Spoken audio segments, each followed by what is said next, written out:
l'administration territoriale est portée disparue depuis la journée.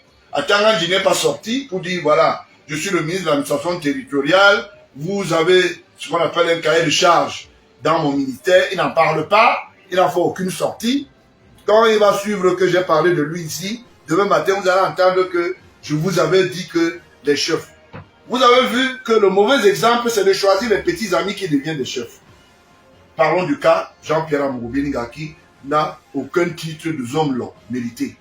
Vous avez vu, là où nous sommes aujourd'hui, on vend les titres de chefferie, on se retrouve avec des faux chefs, des chefs qui se retrouvent en prison pour escroquerie foncière, pour escroquerie, pour malveillance populaire, et personne n'en parle. Aujourd'hui, il faut en parler. C'est ça aussi le Parti républicain. Il faut que nous ayons un regard collectif. On n'est pas là seulement pour regarder seulement la classe prédatiste, on regarde partout. Là où il y a un mot, on le dénonce, et puis il faut trouver des solutions. Voilà. L'histoire de cet après-midi arrive après que nous ayons préétabli un programme pour parler de l'affaire des œuvres des chefferies au Cameroun. On va en parler, mais voilà un cas école. Donc vous voyez, je bénéficie de ces emblèmes, mais je bénéficie aussi de ce qu'on appelle le suffrage secret. Le suffrage secret, je vous l'ai dit. Hein? Il y a des choses qui ne sont pas dites et qui ne doivent pas être dites. Mais je veux faire ce qu'on appelle un assemblage de propos pour que vous compreniez que, en fait, le rôle d'un chef est aussi la parcimonie, la préservation de la paix, le respect de la loi. Hein? Le chef doit être un bon exemple où les notables de la cour, ce n'est pas une histoire de petits copains où les gens s'asseyent. Ceux qui sont des vrais chefs, on les met de côté. On va acheter des titres au ministère de l'administration territoriale dans un bureau de la direction des collectivités là-bas. Et on croit que c'est un problème. Regardez par exemple la belle-mère de Cabral, Libye, qui a voulu devenir, qui devait être chef, avait été chassée. D'ailleurs, le ministre d'État Famin Ndongo en sait quelque chose. Aujourd'hui, ayant perdu l'angle de ce côté, elle a choisi l'œuvre pastorale. Je ne sais pas si l'église qui se trouve du côté des étoiles là-bas, le type là va me revenir tout à l'heure, le chef qui est encore dans ce qu'on appelle les huit des écoles de l'école, Athéma me rappellera. Donc c'est voilà un peu le côté le plus malheureux, Mengue, la belle-mère de Cabral Libye, qui a sollicité, parce que ce dossier, je l'ai suivi personnellement pour en savoir plus. Et ça me trouve vu quand elle a voulu devenir chef, malheureusement, à l'époque, Famin Ndongo, malgré sa proximité, hein, le ministre d'État, Famin Ndongo, malgré sa proximité avec Cabral Libye, c'est Caporal Libye, mais Cabral Libye. Caporal Libye. Cabral. Cabral.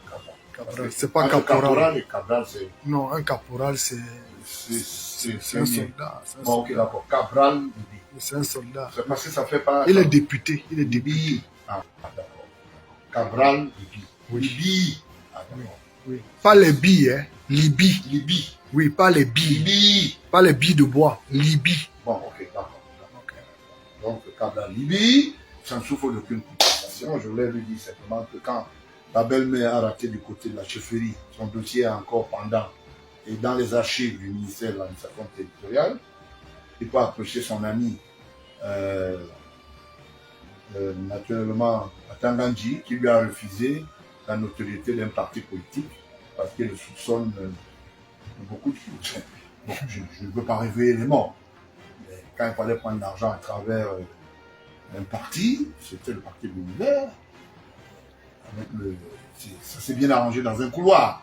Mais après, quand on est venu demander de créer un parti, on a préféré l'envoyer faire des emprunts de l'autre côté. Donc, en ce moment-ci, c'est l'un des présidents de parti qui a fait un emprunt. Il n'est pas président fondateur. Il est président emprunt parti. C'est comme ça, lui. C'est ça, un président emprunt parti. C'est ce que ça veut dire. Quand tu n'es pas fondateur du parti. Ok. Président emprunt parti. Ok. Ça veut dire que tu es allé ailleurs, on t'a visité à une occasion, Ok. et on t'a dit, dans à tout moment, celui qui est le fondateur, ou bien ceux qui sont des fondateurs, peuvent te dire non, on va retirer notre institution. En ce qui concerne le cahier de charge, ce n'est plus ça qui se passe. Et c'est ça qu'on nous montre comme modèle. Hein? C'est comme le PADEC qui a été très discuté. Ça, je vais vous raconter l'histoire du PADEC. Le PADEC est un parti très discuté où Momo, Jean de Dieu, n'était pas le seul. Et ah bon? Oui, donc ses cofondateurs se plaignent. Oui. Beaucoup de gens ne savent pas. Il y a des choses qui devraient être dites. Il est promoteur de ce parti, mais les cofondateurs se plaignent du fait qu'il a fait une emprise individuelle. C'est devenu le rectorat Momo Jean de Dieu. Donc c'est un peu ça. Donc lui seul, il est membre, il est questeur, il est son militant, lui, personnel, et sa femme l'aide à faire ce qu'on appelle les copies pour lui. Je vais vous dire quelque chose. Il a eu un de ses membres qui a été à la prison centrale. Je veux faire cet emprunt, il ne peut pas nier. Ce membre se retrouvait dans le MRC. Et pour ne pas le citer, c'est un de ses homonymes. Alors, prétextuellement, il avait envoyé une nouvelle à celui-là en lui disant « Maintenant que tu es dans le MRC, je ne peux pas te défendre. D'accord? Si je veux te défendre, il faut démissionner pour revenir. » Et l'autre lui a dit « Mais toi, tu as pris le parti, tu as mis dans ta poche. C'est un certain Momo. » Donc, c'est entre eux les Momo. C'est un petit frère que j'aime bien. Donc, je défends contextuellement, c'est-à-dire la visibilité des partis.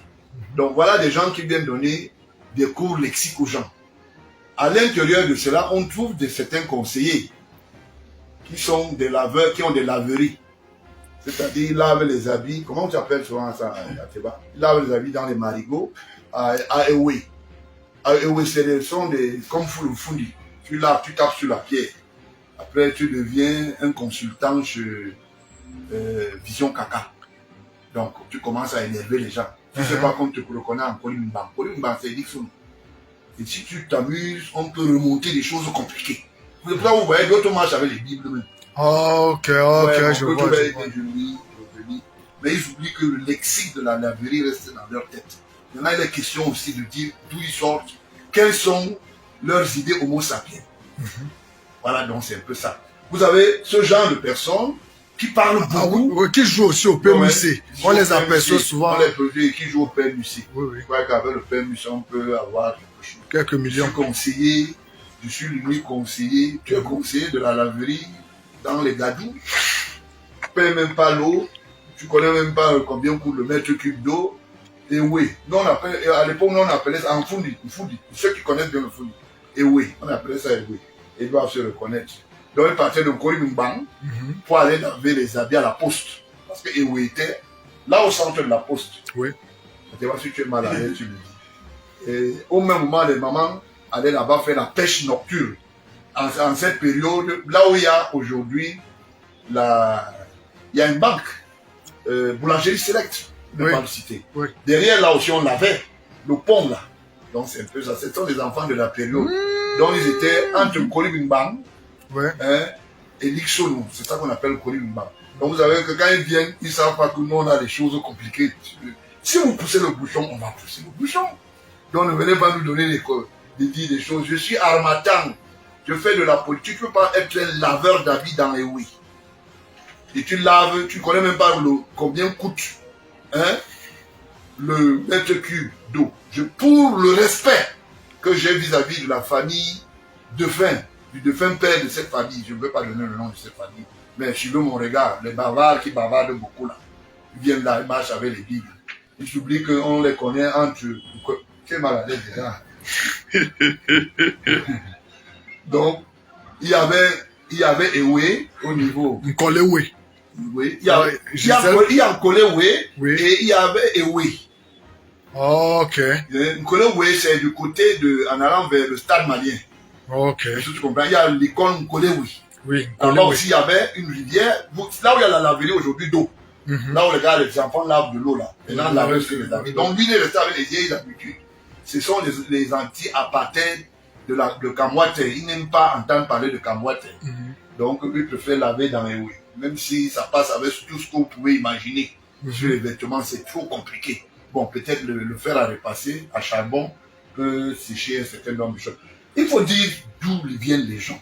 Parce que les gens bavardent beaucoup et c'est pas bon. Le PADEC est un parti discuté. Bon mot, Jean de Dieu. Tu as eu ton homonyme qui est allé dans le MFC. Aujourd'hui, il est libre.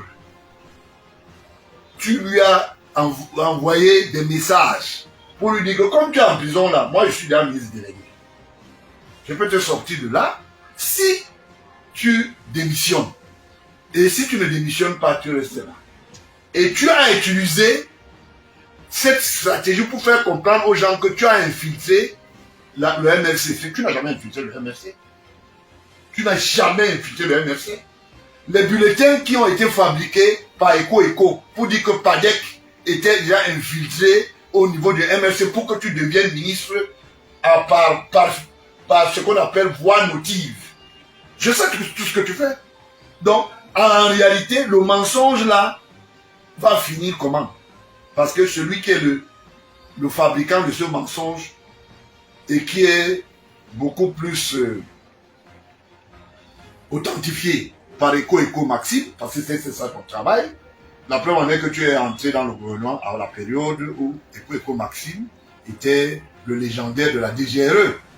Donc ça ne souffre d'aucune contestation. Et tu ne peux pas me dire que tu ne connais pas personnellement EcoEco. C'est pour cela que tu es resté l'esclave d'Amobénia. Même quand tu es là maintenant, la ministre déléguée, tu te dis toujours qu'un jour, il peut sortir de là, il ne sortira pas de là. Et donc, je voulais vous dire, la loi, c'est la loi. Il n'y a aucune loi qui est au-dessus des institutions républicaines. Vous ne pouvez pas. La preuve en est que le 27, je vous ai donné le résultat avant. Vous avez dit qu'on ne va pas le laisser. La Cour de justice martiale ou militaire n'a rien à voir avec la Cour civile. Et je vous l'ai dit ici, au juge du rectorat de la Cour d'appel, le juge Schlick, il faut continuer à faire le travail. Parce que la République vous regarde. Ce rejet est logique. Le prochain rejet là, c'est le 13. Vous ne pouvez pas entrer dans un dossier qui est encore sous main d'instruction. Ça veut dire que vous voulez créer quoi? L'obscurantisme dans la procédure. On va vous notifier. Et vous avez le temps de constituer votre défense. On est encore dans ce qu'on appelle la phase d'instruction. Quand la clôture va se faire, le commissaire du gouvernement, avec celui qui a la charge d'instruire ce dossier, dans la chambre d'instruction, ou de faire les enquêtes, on va déboucler, on va vous notifier. Maintenant, si vous avez des griefs, vous allez maintenant venir nous dire, voilà, entre la libération que vous sollicitez, aucune prédisposition ne peut être authentifiée par rapport à la demande, ni